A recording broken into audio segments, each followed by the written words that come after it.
You follow me. யோவான் 21:22. நீ என்னை பின் தொடர்ந்து வா. இது கிறிஸ்து வழங்கும் வாழ்வு தரும் நற்செய்தி. கிறிஸ்துவே உமக்கு புகழ்.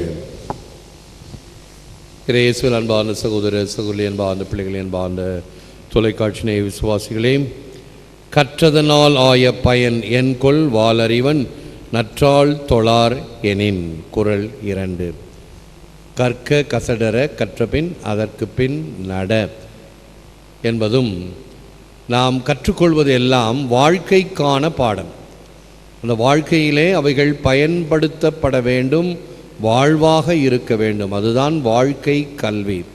இல்லை என்றால் அதை ஏட்டுச் சுரக்காய் என்று சொல்வோம். ஏட்டுச் சுரக்காய் கறிக்கு ஆகாது. படிப்பவைகள், தெரிந்து கொள்பவைகள் நம்முடைய வாழ்வாக இருக்க வேண்டும்.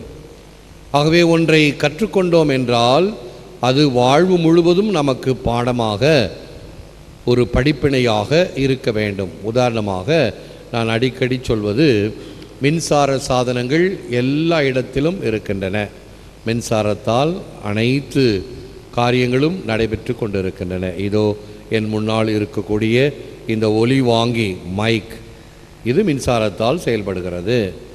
அதே போன்று விளக்குகள், ஃபேன், இன்னும் வீட்டில் இருக்கக்கூடிய பல வகையான கேட்ஜெட்ஸ், மாவரைக்கிற எந்திரம் முதற்கொண்டு அது தண்ணீரில் இருக்கும், தண்ணீரிலே மாவரைத்து கொண்டு இருக்கும்.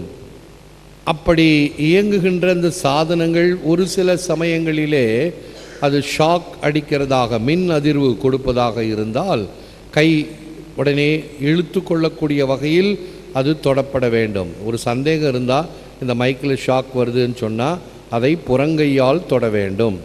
புறங்கையால் தொட்டால் இந்த கை வந்துவிடும். இப்படி தொட்டால் அப்படியே பிடிச்சிக்கும், அவ்வளோதான்.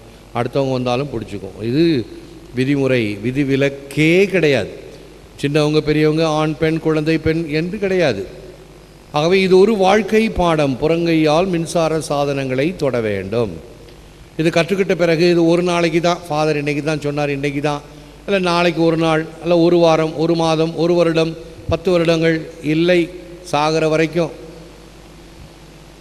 மின்சார சாதனங்களை புறங்கையால் தொட வேண்டும் என்பது சொல்லிக் கொடுக்கப்படுகிறது. Safety precaution. அப்படி சொல்லிக் கொடுக்கப்படுவது வாழ்க்கை முழுவதும் உன்னுடைய பாதுகாப்புக்காக. அதை கடைபிடித்தாய் என்றால் பாதுகாக்கப்படுவாய், கடைபிடிக்கவில்லை என்றால் செத்து போவாய். இதுதான் திண்ணம். ஆகவே இப்படி கற்றுக்கொள்வது வாழ்க்கைக்கு பாடமாக அமைவதை போல ஆண்டவருடைய வார்த்தை, கற்றதனால் ஆய பயன்கொள் வாலறிவன் நற்றாள் தொழாரெனின். அந்த கடவுளை தொழுவதும், கடவுளை முழுமையாக ஏற்றுக்கொள்வதும், படைத்தான் படைப்பெல்லாம் மனுவுக்காக, மனுவை படைத்தான் தன்னை வணங்க. அப்படி இறைவனை வணங்கி ஆராதனை செய்து வாழ வேண்டும் என்பதுதான் மனிதனுடைய படைப்பின் நோக்கம். அதை அவன் செயல்படுத்த வேண்டும். ஆக இறைவன் எனக்கு கொடுத்த இந்த கொடைகளுக்கு நன்றி பாராட்டி நான் வாழ வேண்டும். Ministry begins when one life touches another. Theologian Edward Hagenberg என்பவருடைய வார்த்தைகள், ஒருவர் வாழ்வு மற்றவர் வாழ்வை தொடும்போது ஆன்மீக பணி ஆரம்பமாகிறது. என்னுடைய வாழ்வானது பிறரை தொட வேண்டும். ஆப்பிரிக்கா நாடுகளிலே கிறிஸ்துவத்தை பரப்ப வேண்டும் என்றால் அங்கே போய் கோயில் கட்டி, டென்ட் அடித்து, ஒளிபெருக்கிகளை வைத்து, ட்ரம் அடித்து இப்படி கன்வென்ஷன் கூடுவது அல்ல. ஒரு நல்ல கிறிஸ்துவ குடும்பத்தை அந்த கிராமத்தில் போய் வாழ வைப்பார்கள்.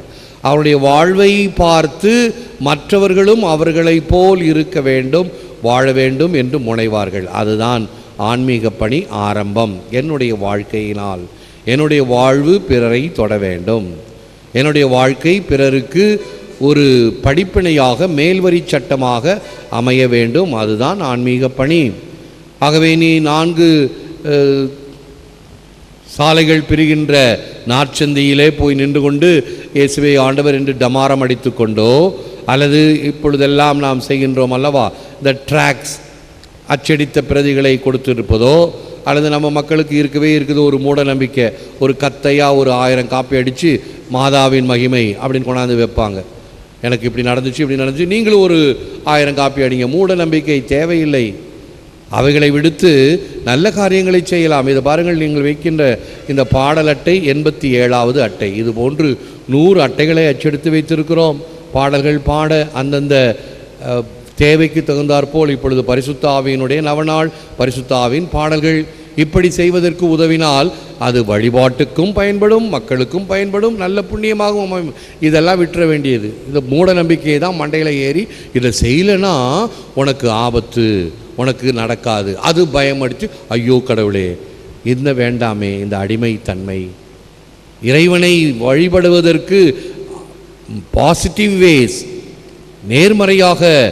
நேராக எதை செய்ய வேண்டும், என் வாழ்க்கையில் நல்லவைகளை செய்ய வேண்டும், அல்லாதவைகளை அழிக்க வேண்டும், களைய வேண்டும். களைகள் எடுக்கப்பட வேண்டும். களைகள் வந்து கொண்டு தான் இருக்கும். நாங்கள் இந்த தோட்டத்தில் களை எடுத்து சோர்ந்து போவது கிடையாது. நம்ம தோட்டக்கார தாத்தாவுக்கு ஒரு நல்ல குணம் இருக்கிறது.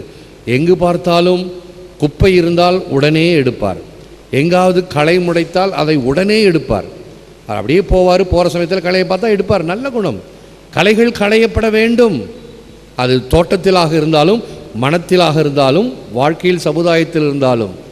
களைகள் என்பது பிரயோஜனமில்லை. முள்மரம் பலன் கொடுக்காது, நல்லவைகள் தான் பலன் கொடுக்கும். ஒரு ரோஜா மலர் பூக்க வேண்டுமென்றால் அந்த மண்ணானது பாதுகாக்கப்பட்டு தண்ணீர் ஊற்றி அதை பராமரித்தால் தான் ரோஜா மலர் கிடைக்குமே தவிர கட்டாந்தரையில் அல்ல. கட்டாந்தரையில் முள், செடி, பூண்டு, இந்த மாதிரி கோரை இவைகள் தான் வளரும். அதனால் பலன் கிடையாது. ஆடு மாடு திங்கலாம், அதுக்கு உணவு, மற்றபடி வேறு எதற்கும் பயன்படாது. ஆகவே என்னுடைய வாழ்வு பயன் தரக்கூடிய வாழ்வாக இருக்க வேண்டும். களையை போன்று அல்ல, பதரை போன்று அல்ல. Evangelization, as it is often called, is the grace and vocation proper to the church, her deepest identity. Pope Paul VI, 6ஆம் சின்னப்பருடைய வார்த்தைகள், திருச்சபையின் ஆழ்ந்த அடையாளம். இந்த இதை பார்க்கும் பொழுதே பக்கத்தில் 6ஆம் சின்னப்பருடைய படத்தையும் போடுறோம். அந்த டிவியில் பார்த்தீங்கன்னா தெரியும். இது 6ஆம் சின்னப்பர். அதுக்கு அடுத்தது தான் ஜான் பால் த ஃபர்ஸ்ட் வந்தார், அடுத்தது ஜான் பால் த செகண்ட் வந்தார், அப்புறம் பெனடிக்ட் தி 16th வந்தார், இப்பொழுது பிரான்சிஸ் என்ற போப்பாளர் வந்தார். இப்படி பார்க்கும் பொழுது இவைகளெல்லாம் தெரிந்து கொள்ளலாம். தேமேன்னு இருந்தால் ஒன்றும் தெரியாது. பால் த 6 யார் தெரியலையே அப்படின்னவர். இவைகளை பார்த்து அறிந்து தெரிந்து புரிந்து வாழ வேண்டும். சுறுசுறுப்பாக இவைகளை எவ்வளவு இன்னும் அதிகமாக கற்றுக்கொள்ள முடியுமோ அவைகளை கற்றுக்கொள்ள வேண்டும். அந்த கற்றுக்கொள்வதனுடைய வழி இன்னும் அதிகமாக ஆண்டவரிடம் நான் நெருக்கமாக இருக்க வேண்டும். திருச்சபையின் ஆழ்ந்த அடையாளம், அதற்கென உரித்தான கொடையும் அழைத்தலும். இது நற்செய்தி அறிவித்தல் ஆகும். இறைவன் நம்மை அழைக்கின்றார். இறைவனின் ஆவி நிழலிடவே என்று பார்த்தோம். என்னை அழைத்தார், அன்பில் பணித்தார், அவர் பணியினை தொடர்ந்திடவே. இந்த பாட்டு வார்த்தைகளுக்கும் இப்போ நான் கொடுக்குற மறைவுரைக்கும் எவ்வளவு தொடர்பு பாருங்கள். நம் அழைப்பதெல்லாம் அவருடைய பணி தொடரப்பட வேண்டும். ஏதோ ஒன்று அல்ல. ஞானஸ்தானம் வாங்கணும், புது நன்மை உறுதி பூசல் வாங்கும் பொழுது நீங்கள் உட்கார்ந்துருக்கீங்களே, இந்த இடம் எல்லாம் நிறைந்திருந்தது பிள்ளைகள் நாள், அரியாங்குப்பம் பிள்ளைகள் நாள், அரிய பிள்ளைகள் வவ்வாட்கள் காணாமல் போன. திருப்பி கல்யாணத்துக்கு தான் இவைகள் திரும்பி வரும். 2 பிள்ளைங்க மட்டும் பூசோதைக்கு ரெகுலராக வரான், ரொம்ப பயபக்தியாக நல்ல பிள்ளைங்க. அவனுக்கு இந்த ஆசை தீர்ந்தோன்னே அவனு நின்றுவான். போதும், எனக்கு சலிச்சு போச்சு, பூசோதை செஞ்சேன், 1 மாதம் செஞ்சேன், 2 மாதம் செஞ்சேன், நின்று போச்சு. அது அல்ல. அன்பில் நிலைத்திருங்கள் எப்பொழுதும். Slow and steady wins the race. என் அன்பில் நிலைத்திருங்கள் என்கிறது அபாய்ட் இன் மை லவ். அதில் தொடர்ந்து இருக்க வேண்டும். அப்போ இந்த பிள்ளைகளுக்கு ஊக்கம் தருவது அவருடைய பெற்றோர்கள் என்று சொல்லுவாங்க. இன்றைக்கி காலையில் எழுப்பின ஃபாதர் ரொம்ப களைப்பாக இருக்குன்னு சரி மறுபடி படுத்துட்டான், பரவாயில்ல, இன்றைக்கி ஒரு நாள் களைப்பாக இருந்தால் பரவாயில்லை, மறுத்த நாள் காலையில் எழுந்துச்சு பூசைக்கு போ அப்படின்னு பெற்றோர்கள் ஊக்குவிப்பது தான் இந்த 2 பையன்களும் வரானுங்க. அந்த மாதிரி பெற்றோர்கள் ஊக்குவித்தால் எத்தனை பிள்ளைகள், இந்த பக்கம் ஒரு 40 பேர், இந்த பக்கம் ஒரு 40 பேர் இருந்தாங்க புது நன்மைக்கு உறுதி பூசலுக்கு. எங்கே எத்தனை பேரும் பள்ளிக்கூடத்துக்கு போகிறதா இருந்தால், பஸ் வரதா இருந்தால் 7 மணி 7:30 மணிக்கு மேலே தான் வரும். முதலாக நன்றாக உடுத்தி தயாராகி கொண்டு திருப்பலிக்கு வந்து போகலாமே. மனமுண்டால் மார்க்கம் உண்டு. ஆண்டவர் மீது அக்கறையும் நாட்டமும் இருந்தால் செயல்படுத்த முடியும். Give your best to the Lord today and watch what He will do for you. For we know it is not by might nor by power but by Spirit, says the Lord of hosts. செக்கரையா 4:6. பென்ஹின் என்ற ஒரு மிக பிரசித்தி பெற்ற பிரசங்கியார் அவருடைய வார்த்தைகள், மேன்மையானவற்றை ஆண்டவருக்கு கொடுத்து பாருங்கள், மேலான அற்புதங்களை எண்ணிலாது செய்வார். ஏனெனில் உனது ஆற்றலாலும் அல்ல, வலிமையாலும் அல்ல, ஆனால் எனது ஆவியாலே ஆகும் என்கிறார் படைகளின் ஆண்டவர். கடவுளுடைய வல்லமையினால். நல்ல உதாரணம் தாவீது. கோலியாத்தை எப்படி ஜெயித்தான்? அவனுடைய வல்லமையினாலா? இல்லை, அவன் பொடிப்பையன். கோலியாத்தோ ஒரு மாமிச மலை. ஆனாலும் தன்னுடைய கவன் கல்லால் அப்பெரிய மாமிச மலையை அடித்து வீழ்த்தினான். எதனால்? ஆண்டவருடைய வல்லமையினால். அதுதான் நாம் நம் உள்ளத்தில் கொண்டிருக்க வேண்டும். புனித அசிஸ்யாருடைய ஜெபத்தை விட நம் சிந்தனையை முடிப்போம். முழந்தாள் இருப்போம். May the power of your love, Lord Christ, fiery and sweet as honey, so absorb our hearts as to withdraw them from all that is under heaven. Grant that we may be ready to die for love of your love, as you died for love of our love. Prayer of Francis Assisi, 1182 1226 வரை வாழ்ந்தவர். அன்பு தேவனாகிய இயேசுவே, தேனினும் இனிய திவ்ய மதுரமான தொட்டதெல்லாம் தூயதாக்கும் அக்கினியான உமது அன்பில் எங்கள் அனைவரின் இதயத்தையும் மற்றும் மன்னகத்தின் சகல மனுவனைத்தையும் உம்பால் ஈர்த்தருளும். நீர் எங்கள் மீது கொண்ட அன்பினால் எங்களுக்காய் மரித்தீரே. அன்பரே, நாங்களும் உம் அன்புக்காய் உயிர் துறக்கும் உன்னத வரத்தை தந்தருளும்.